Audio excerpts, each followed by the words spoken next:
Salaamullaahi calaykum saaxiibayaal soo dhowaada kuna soo dhowaada Dhigaal Academy. Halkan waxaan iskula wadaagayaa natiijadii labadii isbuuc u dambeeyay aan qabanay anagoo ku ganacsanayna istiraatiijiyadeenan kor iyo hoos strategy. Haddaba waxaan si toos ah idin wadaagaynaa trade-yadii aan qaadanay iyo profitkii aan ka samaynay iyo dhammaan totalkii guud ee aan qabanay labadii isbuuc ee u dambeeyay anagoo isticmaalayna istiraatiijiyada kor iyo hoos strategy. Haddaba beerka ugu horeeya trade aan la wadaagayna waxa weeye USD JPY. beerka ugu horeeya aan qaadanay waxaan ka qabanay 5% ayaan ka qabanay anagoo soo raacnay jiho downtrend ah ama jiho sell ah anagoo suuqa u soo qaadanay waxaan trade-ka ka qabanay 5% ayaan ka qabanay. Trade-ka xiga isagana waxaan soo raacnay jiho downtrend ah ama jiho sell ah isagana waxaan ka qabanay 2% ayaan ka qabanay. Labada trade markii la isku geeyo waxay noqonayaan 7% ayaan ka qabanay labadan trade ee isku xiga. Haddaba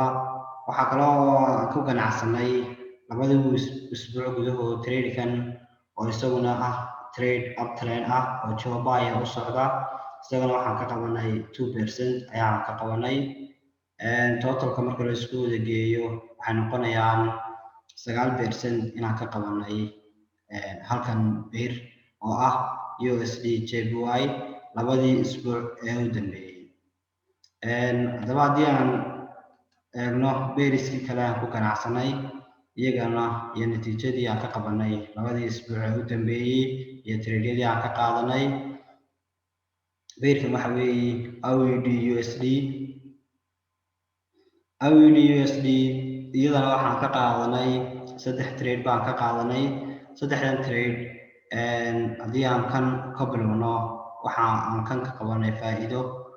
profit ah 2.5% ayaan ka qabanay inagoo u raacnay jiho uptrend ah. Haddaba trade-ka ku xiga isagana wuxuu ahaa trade downtrend ah oo jiho sell u raacnay. Trade-kana waxa uu inoogu dhamaaday break even buu inoogu dhamaaday. Wax loss ahna suuqu nama gelin, wax profit ahna suuqu sidoo kale nama gelin. Trade-kan saddexaad isaguna wuxuu noogu dhamaaday loss ayuu noogu dhamaaday oo stop loss ayuu nagaga dhacay. Haddaba totalka aan qabanay beerkan waxa weeye 2.5 profit ah iyo trade-kan oo break even ah iyo trade-kan oo loss nagaga dhacay. Haddaba istiraatiijiyada kor iyo hoos strategy waxay ku fiican tahay managementigeedu aad buu u fiican yahay inaad trade-kaagii manage garaysatid waxa weeyaan waa waxyaabaha ugu muhiimsan ee istiraatiijiyada lagu doorto sababtoo ah khasaarahaagu aad baa ugu yaraanaya. Trade-kan waxaan risk gareynaynay 1% risk ayaan isticmaalaynay. Sida arkaysaan stop loss-kayga waan soo raray waxaana khasaaray 0.5 ayaan loss nooga dhacay xagga 0.5kii kale aan save garaynay oo stop loss-kaygii aan soo raranay sababtoo ah waxaan samaynay trade management istiraatiijiyadeenan kor iyo hoos strategy. Halkana waxaan ka qabanay profit 2.5% ah ayaan ka qabanay trade-kan uptrend-ka ah. Haddaba haddii trade-kan profit-ka aan ka qabanay totalkiisa guud waxay noqonaysaa 2% inaan ka qabanay. 2% waxa kale oo aan u geysanaynaa 2% 9%-geenii hore ayaan u geysanaynaa. waxay noqonaysaa labadaas beer USD JPY iyo AUD USD inaan ka qabanay 11% inaan ka qabanay labadii isbuuc u dambeeyay inagoo isticmaala labadaa beer oo kaliya hata. Haddaba haddii aan sii eegno beeriskii kale aan ku ganacsanay iyagana NCD USD iyadana waxaan ka qaadanay 3 trade ayaan ka qaadanay labadii isbuuc ee u dambeeyay. Saddexdan trade aan ka qaadanay laba waxay noogu dhamaadeen profit halka mid ka mid inay noogu dhamaaday loss noogu dhamaaday oo 1% aan khasaarnay. Trade-ka koobaad haddii aan eegno intaan ka qabanay percentage waxaan ka qabanay 3% ayaan ka qabanay trade-ka koobaad. trade kan labaadna waxaan ka qabanay 1% ayaan ka qabanay labadan trade-na waxaan u raacnay jiho uptrend ah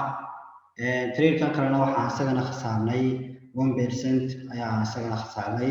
oo wuxuu noogu dhamaaday trade kani khasaare ayuu noogu dhamaaday haddaba haddii aan halkaas ku yar noqdo waxaa jirtay dhalinyar badan oo ila soo xiriireysay oo soo daawatay natiijadii isbuucii hore aan soo gelinay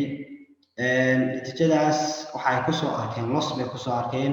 kabacdi waxay igu yidhaahdeen waa maxay istiraatiijiyadan losska leh istiraatiijiyad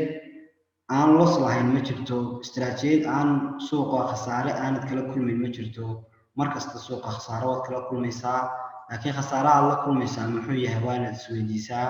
wuxuu yahay khasaare akoonkaagii uu kasoo kaban karayo oo aan waxba yeelayn mise wuxuu yahay khasaare akoonkaagii gubaya oo aan wax yeelaya haddaba mar walba khasaare oo imanaya laakiin isweydii khasaaraha gelaysa muxuu yahay midda kale haddii aan anagu nahay Dhigaal Academy ma fiirino hal trade oo stop loss naga dhacay iyo laba trade oo profit nagu dhacay toona ma fiirino waxaan sameynaa waxaan xisaabsanaa isbuucii markuu dhamaado totalkii iyo natiijadii aan qabanay baan xisaabsanaa kadib waxaan noo soo baxdaa sida halkan aan kula soo wadaagayno isbuuc kasta inaan qabano percentage aad iyo aad u fiican inaan suuqa ka sameyno ayaaba isbuuc walba halkan kula wadaagnaa muhiimaduna waa taas weeyaan inuu akoonkaagii ka wax sameynayo inaad adigii si joogto ah oo consistency aad faa'iido u sameynaysid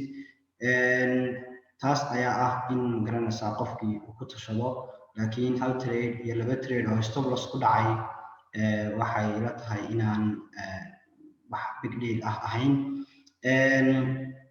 haddaba NCD USD iyadana isbuuca waxaan ka qabanay 3% gan ayaan ka qabanay labadan trade-na waxay noqonayaan laba trade oo kana 1% aan khasaarnay kana 1% aan faa'iidnay marka waxay noqonayaan inaynu labadoodaba aynaan waxba aynaan ka tirsan oo halkan trade ee profit-ka 3% gan markaas aynu tirsano 11-keenii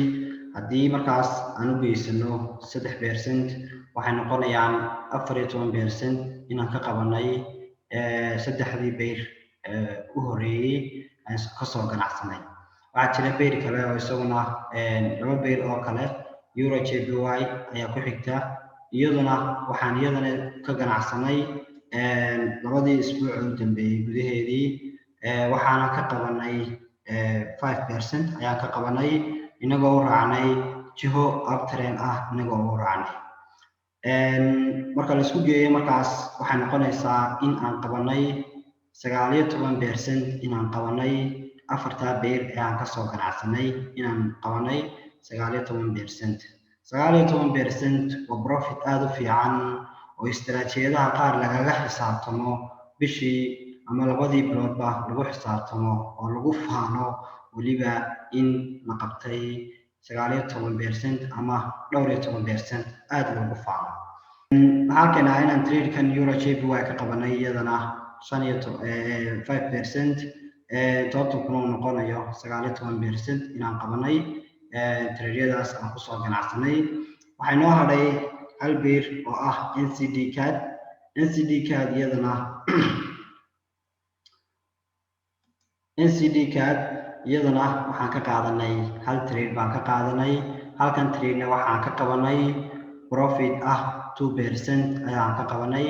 totalka markaas natiijadii aan qabanay labadii isbuuc ee u dambeeyay waxay noqonayaan 21% ayaa noqonaysaa labadii isbuuc ee u dambeeyay inaan qabanay annagoo ku ganacsanayna istiraatiijiyada kor iyo hoos strategy waxaan anagu Dhigaal Academy haddii aan nahay si joogto ah aan u sameynaa profit joogto ah isbuuc walba sidoo kale istiraatiijiyadan waxaan hadda qaadanay ardaydii ugu horeysay dufcaddii ugu horeysay ee ka qalin jebin doonta istiraatiijiyada kor iyo hoos strategy